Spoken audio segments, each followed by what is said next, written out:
തമിഴ്നാട് വിരുദുനഗറിലെ പടക്ക നിർമ്മാണശാലയിലുണ്ടായ പൊട്ടിത്തെറിയിൽ മരിച്ചവരുടെ എണ്ണം 24ആയി. മരിച്ച 24 പേരിൽ 4 പേരെ ഇനിയും തിരിച്ചറിഞ്ഞിട്ടില്ല.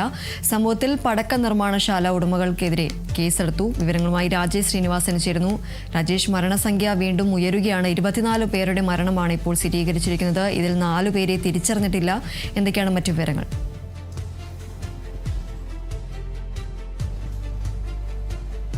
ദീപ്തി, ഇപ്പോൾ 24 പേരുടെ മരണമാണ് സ്ഥിരീകരിക്കുന്നത്. 6 പേരാണ് വിരുദറിലെ മെഡിക്കൽ കോളേജ് ആശുപത്രിയിൽ ചികിത്സയിൽ തുടരുന്നത്. ഇവരുടെ നില ഗുരുതരമാണെന്നതാണ് നിലവിൽ ലഭിക്കുന്ന വിവരം. ഇപ്പോൾ ഈ സ്ഫോടനവുമായി ബന്ധപ്പെട്ട് അല്ലെങ്കിൽ പടക്ക നിർമ്മാണശാലയിലെ പൊട്ടിത്തെറിയുമായി ബന്ധപ്പെട്ട് ഈ ഉടമകൾക്കെതിരെ ഇപ്പോൾ പോലീസ് കേസെടുത്തിട്ടുണ്ട്.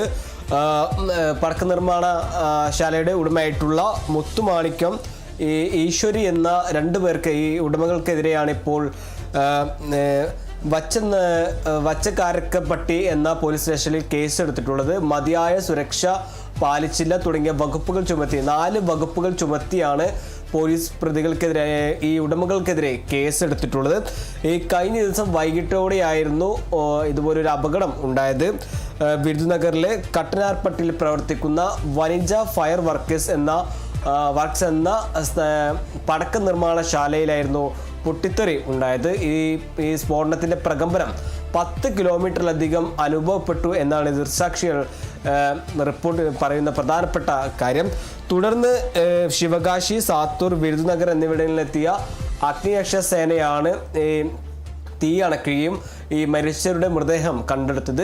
ഇതിൽ തന്നെ 6 പേരുടെ നില ഗുരുതരമായി തന്നെ തുടരുകയാണ്. ഈ പരിക്കേറ്റ അല്ലെങ്കിൽ ഗുരുതരമായി പരിക്കേറ്റ 6 പേരെ വിരുദുനഗറിലെ മെഡിക്കൽ കോളേജ് ആശുപത്രിയിലാണ് ഇപ്പോൾ പ്രവേശിപ്പിച്ചിരിക്കുന്നത്. സംഭവത്തിൽ ഉടമകളായിട്ടുള്ള 2 പേർക്കെതിരെ പോലീസ് കേസെടുത്തിട്ടുണ്ട്.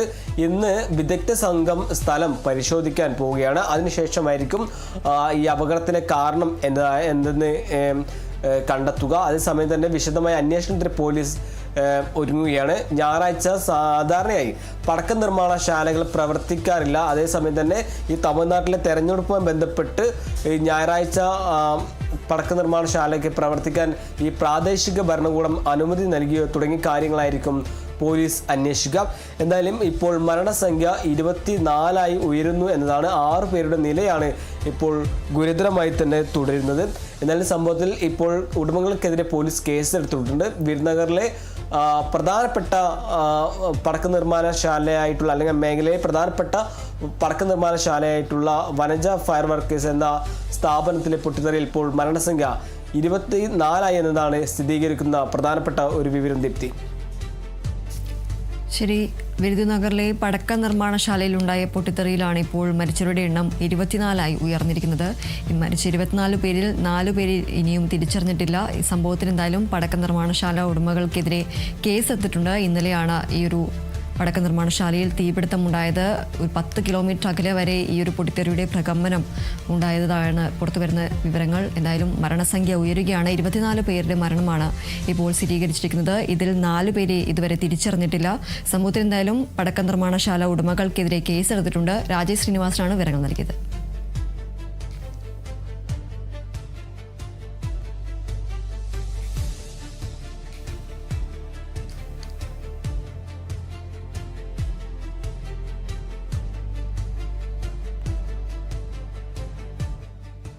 അഞ്ചരക്കണ്ടി ഡെന്റൽ കോളേജിലെ BDS വിദ്യാർത്ഥി നിതിൻ രാജിന്റെ മരണത്തിൽ അറസ്റ്റിലായ ഇൻസ്റ്റാ പേ ലോൺ ആപ്പ് നടത്തിപ്പുകാരായ 3 പ്രതികൾക്കായി പോലീസ് ഇന്ന് കസ്റ്റഡി അപേക്ഷ നൽകും. ഇവരെ വിശദമായി ചോദ്യം ചെയ്യാനാണ് പോലീസിന്റെ നീക്കം. കഴിഞ്ഞ ദിവസമാണ് ഉത്തർപ്രദേശിലെ നോയിഡയിൽ ഒളിവിൽ കഴിഞ്ഞിരുന്ന ഋഷികേഷ് തിവാരി, പ്രശാന്ത് ഖേവൽ, പ്രകാശ് ജയ് എന്നിവരെ കണ്ണൂർ സിറ്റി സൈബർ ക്രൈം സംഘം സാഹസികമായി പിടികൂടിയത്. ഇതിനിടെ നിതിന്റെ മരണം ലോൺ ആപ്പ് ഭീഷണിയെ തുടർന്നാണെന്ന വാദം കടുപ്പിക്കുകയാണ് കോളേജ്. എന്നാൽ കോളേജിന്റെ വാദം പൂർണ്ണമായും തള്ളുകയാണ് നിതിന്റെ കുടുംബം. ഒളിവിൽ കഴിയുന്ന അധ്യാപകരെ സംരക്ഷിക്കുന്നതിന് വേണ്ടി കോളേജ് ഒത്തുകളിക്കുകയാണെന്നാണ് നിതിന്റെ കുടുംബം പറയുന്നത്.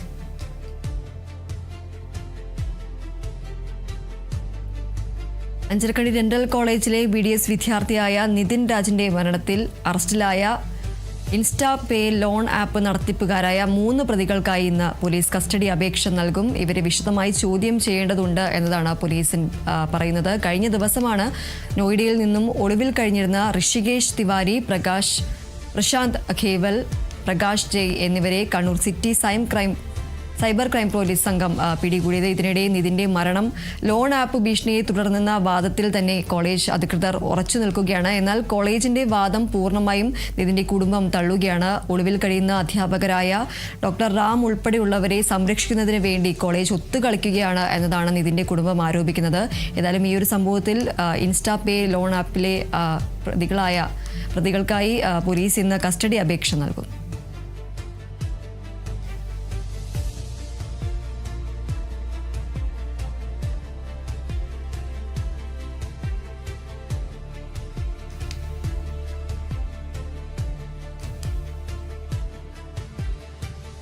തൃശൂരിൽ ക്ഷേത്രോത്സവത്തിനിടെ യുവാക്കൾ തമ്മിലുണ്ടായ സംഘർഷത്തിൽ ഒരാൾക്ക് കുത്തേറ്റു. പടിഞ്ഞാറേക്കോട്ട സ്വദേശി ഡെൽജോയ്ക്കാണ് കുത്തേറ്റത്. വെളുത്തൂർ നമ്പൂർക്കാവ് ക്ഷേത്രത്തിൽ ഞായറാഴ്ച രാത്രി 7:30 സംഭവമുണ്ടായത്. സംഭവത്തിൽ ഒളരി സ്വദേശി ഇനൂസ്, ആദിത്യൻ എന്നിവരെ പോലീസ് കസ്റ്റഡിയിലെടുത്തു. ക്ഷേത്രത്തിന് മുൻവശത്തുള്ള മൈതാനത്ത് വെച്ച് ഒളരി അയ്യന്തോളിലും പടിഞ്ഞാറേക്കോട്ടയിലുമായുള്ള ആളുകൾ തമ്മിലാണ് സംഘടനം ഉണ്ടായത് എന്ന് പോലീസ് പറഞ്ഞു.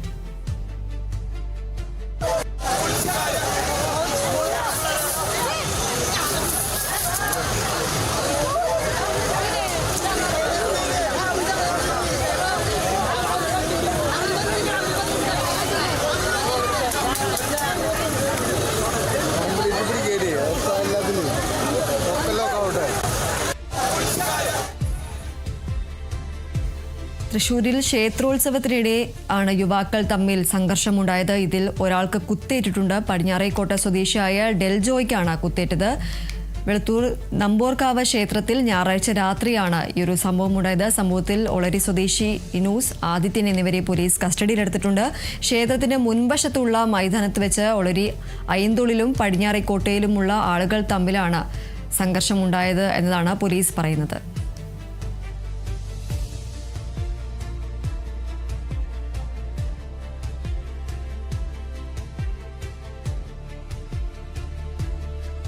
സംസ്ഥാനത്ത് ചൂടിന് ആശ്വാസമായി ഒറ്റപ്പെട്ടയിടങ്ങളിൽ ഇന്നും വേനൽ മഴയ്ക്ക് സാധ്യത. പാലക്കാട് ഇന്നലെ രേഖപ്പെടുത്തിയ താപനില 39.8 ഡിഗ്രി സെൽഷ്യസ് ആണ്.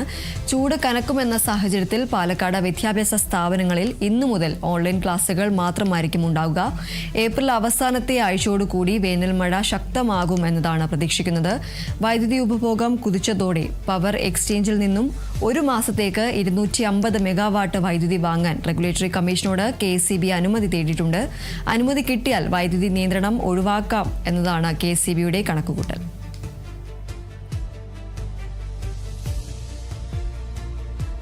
സംസ്ഥാനത്ത് കനത്ത ചൂട് തുടരുന്ന സാഹചര്യത്തിൽ ചൂടിന് ആശ്വാസമായി ഒറ്റപ്പെട്ടയിടങ്ങളിൽ ഇന്നും വേനൽ മഴയ്ക്ക് സാധ്യതയുണ്ട് എന്നതാണ് കാലാവസ്ഥാ നിരീക്ഷണ കേന്ദ്രം അറിയിക്കുന്നത്. ഇന്നലെ പലയിടങ്ങളിലും ശക്തമായ വേനൽ മഴയാണ് ഉണ്ടായത്. ഇന്നും ഒറ്റപ്പെട്ടയിടങ്ങളിൽ മഴയ്ക്ക് സാധ്യതയുണ്ട് എന്നതാണ് റിപ്പോർട്ട്. പാലക്കാട് ഇന്നലെ രേഖപ്പെടുത്തിയ താപനില 39.8 ഡിഗ്രി സെൽഷ്യസ് ആണ്. ചൂട് കനക്കുമെന്ന സാഹചര്യത്തിൽ പാലക്കാടുള്ള വിദ്യാഭ്യാസ സ്ഥാപനങ്ങളിൽ ഇന്നു മുതൽ ഓൺലൈൻ ക്ലാസുകൾ മാത്രമായിരിക്കും ഉണ്ടാവുക. ഏപ്രിൽ അവസാനത്തോടുകൂടി വേനൽ മഴ ശക്തമാകും എന്നതാണ് പ്രതീക്ഷിക്കുന്നത്. വൈദ്യുതി ഉപഭോഗം കുതിച്ചതോടെ തന്നെ പവർ എക്സ്ചേഞ്ചിൽ നിന്നും ഒരു മാസത്തേക്ക് 250 മെഗാവാട്ട് വൈദ്യുതി വാങ്ങാൻ റെഗുലേറ്ററി കമ്മീഷനോട് KSEB അനുമതി തേടിയിട്ടുണ്ട്. അനുമതി കിട്ടിയാൽ വൈദ്യുതി നിയന്ത്രണം ഒഴിവാക്കാനാകും എന്നതാണ് KSEB കണക്കുകൂട്ടൽ.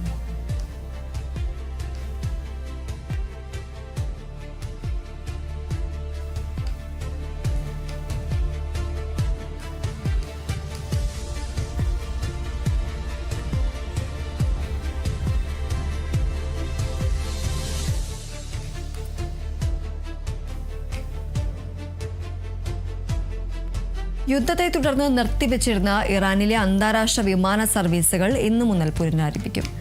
വടക്കുകിഴക്കൻ ഇറാനിലെ മഷാദ് വിമാനത്താവളത്തിൽ നിന്നാണ് സർവീസുകൾ ആരംഭിക്കുക. ഫെബ്രുവരി 28-ന് ഇസ്രായേലും അമേരിക്കയുമായുള്ള യുദ്ധം ആരംഭിച്ചതോടെയാണ് ഇറാൻ തങ്ങളുടെ വിമാനത്താവളങ്ങൾ അടച്ചുപൂട്ടിയത്. ഇറാന്റെ വ്യോമാതിർത്തി ഘട്ടം ഘട്ടമായി വീണ്ടും തുറക്കുമെന്ന് സിവിൽ ഏവിയേഷൻ ഓർഗനൈസേഷൻ നേരത്തെ പറഞ്ഞിരുന്നു. ട്രാൻസിസ് വിമാനങ്ങളിൽ തുടങ്ങി കിഴക്കൻ നിന്നുള്ള പ്രവർത്തനങ്ങൾ ആരംഭിക്കും. അവസാന ഘട്ടത്തിൽ പടിഞ്ഞാറൻ വിമാനത്താവളങ്ങൾ പ്രവർത്തനം പുനരാരംഭിക്കുമെന്നും ഇറാൻ മാധ്യമങ്ങൾ റിപ്പോർട്ട് ചെയ്തു. പശ്ചിമേഷ്യൻ യുദ്ധത്തെ തുടർന്ന് നിർത്തിവെച്ചിരുന്ന ഇറാനിലെ അന്താരാഷ്ട്ര വിമാന സർവീസുകൾ ഇന്നു മുതൽ പുനരാരംഭിക്കും. വടക്ക് കിഴക്കൻ ഇറാനിലെ മഷാദ് വിമാനത്താവളത്തിൽ നിന്നാണ് സർവീസുകൾ ആരംഭിക്കുന്നത്. ഫെബ്രുവരി 28-നാണ് ഇസ്രായേലും അമേരിക്കയുമായുള്ള യുദ്ധം ആരംഭിച്ചതോടെ ഇറാൻ വിമാനത്താവളങ്ങൾ അടച്ചുപൂട്ടിയത്. ഇറാന്റെ വ്യോമാതിർത്തി ഘട്ടം ഘട്ടമായി വീണ്ടും തുറക്കുമെന്ന് സിവിൽ ഏവിയേഷൻ ഓർഗനൈസേഷൻ നേരത്തെ തന്നെ അറിയിച്ചിരുന്നു. ട്രാൻസിസ്റ്റ് വിമാനങ്ങളിൽ തുടങ്ങി കിഴക്കൻ വിമാനത്താവളങ്ങളിൽ നിന്നുള്ള പ്രവർത്തനങ്ങൾ ആരംഭിക്കും. അവസാന ഘട്ടത്തിൽ പടിഞ്ഞാറൻ വിമാനത്താവളങ്ങൾ പ്രവർത്തനം പുനരാരംഭിക്കുമെന്നും ഇറാൻ മാധ്യമങ്ങൾ റിപ്പോർട്ട് ചെയ്യുന്നുണ്ട്. ഏതായാലും പശ്ചിമേഷ്യൻ സംഘർഷത്തെ തുടർന്ന് നിർത്തിവെച്ചിരുന്ന ഇറാനിലെ അന്താരാഷ്ട്ര വിമാന സർവീസുകൾ ഇന്നു മുതൽ പുനരാരംഭിക്കും.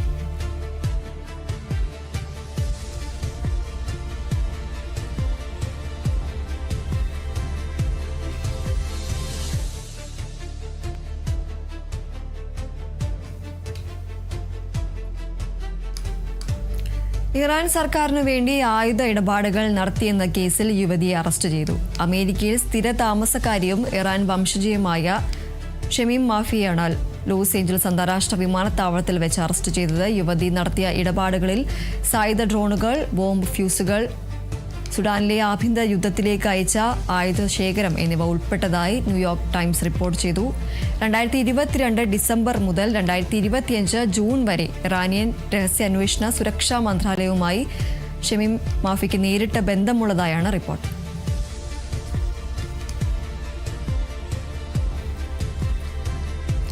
ഇറാൻ സർക്കാരിനു വേണ്ടി ആയുധ ഇടപാടുകൾ നടത്തിയെന്ന കേസിൽ യുവതിയെ അറസ്റ്റ് ചെയ്തിരിക്കുകയാണ്. അമേരിക്കയിൽ സ്ഥിര താമസക്കാരിയും ഇറാൻ വംശജയുമായ ഷമീം മാഫിയെയാണ് ലോസ് ഏഞ്ചൽസ് അന്താരാഷ്ട്ര വിമാനത്താവളത്തിൽ വെച്ച് അറസ്റ്റ് ചെയ്തിരിക്കുന്നത്. യുവതി നടത്തിയ ഇടപാടുകളിൽ സായുധ ഡ്രോണുകളും ബോംബ് ഫ്യൂസുകൾ, സുഡാനിലെ ആഭ്യന്തര യുദ്ധത്തിലേക്ക് അയച്ച ആയുധ ശേഖരം എന്നിവ ഉൾപ്പെട്ടതായി ന്യൂയോർക്ക് ടൈംസ് റിപ്പോർട്ട് ചെയ്യുന്നുണ്ട്. 2022 ഡിസംബർ മുതൽ 2025 ജൂൺ വരെ ഇറാനിയൻ രഹസ്യാന്വേഷണ സുരക്ഷാ മന്ത്രാലയവുമായി ഷമീം മാഫിക്ക് നേരിട്ട് ബന്ധമുള്ളതായും റിപ്പോർട്ടുകളുണ്ട്.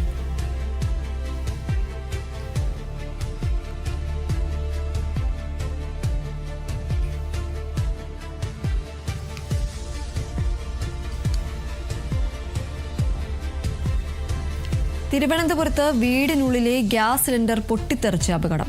വർക്കേരിയും പോർച്ചിൽ പാർക്ക് ചെയ്തിരുന്ന ബൈക്കും കത്തി നശിച്ചു. മംഗലപുരം കൊയ്ത്തൂർ കോണത്ത് ബാലകൃഷ്ണപിള്ളയുടെ വീട്ടിലാണ് സംഭവം. രാത്രി 12:30 കൂടിയാണ് അപകടമുണ്ടായത്. സിലിണ്ടർ ലീക്കായതാണ് അപകട കാരണം എന്നതാണ് പ്രാഥമിക നിഗമനം.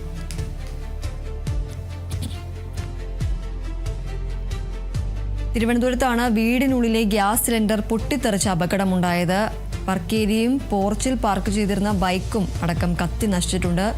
മംഗലപുരം കൊയ്ത്തൂർ കോണത്ത് ബാലകൃഷ്ണപിള്ളയുടെ വീട്ടിലാണ് ഈ ഒരു സംഭവം ഉണ്ടായത്. രാത്രി 12:30 കൂടിയാണ് ഈ ഒരു അപകടമുണ്ടായത്. സിലിണ്ടർ ലീക്കായതാണ് ഈ ഒരു അപകടത്തിന് കാരണം എന്നതാണ് പ്രാഥമിക നിഗമനം. തിരുവനന്തപുരത്താണ് വീടിനുള്ളിലെ ഗ്യാസ് സിലിണ്ടർ പൊട്ടിത്തെറിച്ച് അപകടമുണ്ടായത്. അപകടത്തിൽ ഏതായാലും കാര്യമായ നാശനഷ്ടങ്ങളൊന്നും സംഭവിച്ചിട്ടില്ല, ആപത്തുകളൊന്നും സംഭവിച്ചിട്ടില്ല എന്നതാണ് ഇപ്പോൾ വരുന്ന വിവരങ്ങൾ. വർക്കേരിയും പോർച്ചിൽ പാർക്ക് ചെയ്തിരുന്ന ബൈക്കുമാണ് കത്തിനശിച്ചത്.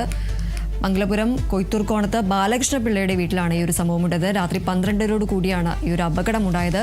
ഈ ഒരു ഗ്യാസ് സിലിണ്ടർ ലീക്കായതാണ് ഈ ഒരു അപകടത്തിന് കാരണം എന്നതാണ് പ്രാഥമിക നിഗമനം.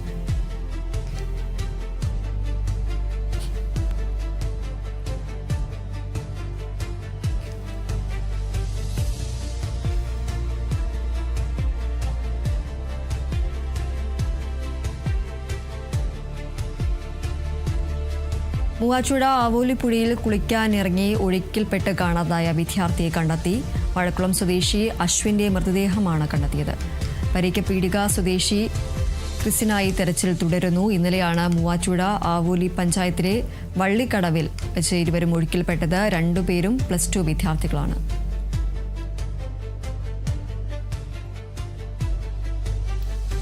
മൂവാറ്റുപുഴ ആവോലിപ്പുഴയിൽ കുളിക്കാനിറങ്ങി ഒഴുക്കിൽപ്പെട്ട് കാണാതായ വിദ്യാർത്ഥിയെ കണ്ടെത്തിയിരിക്കുകയാണ്.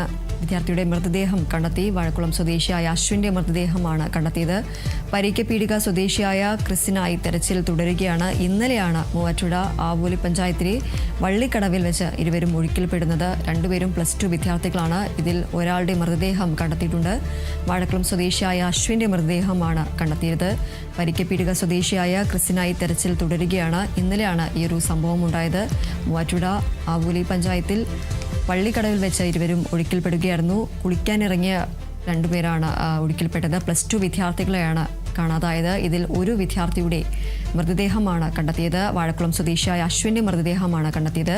പരിക്ക് പീടിക സ്വദേശിയായ ക്രിസിനായി തെരച്ചിൽ തുടരുകയാണ്.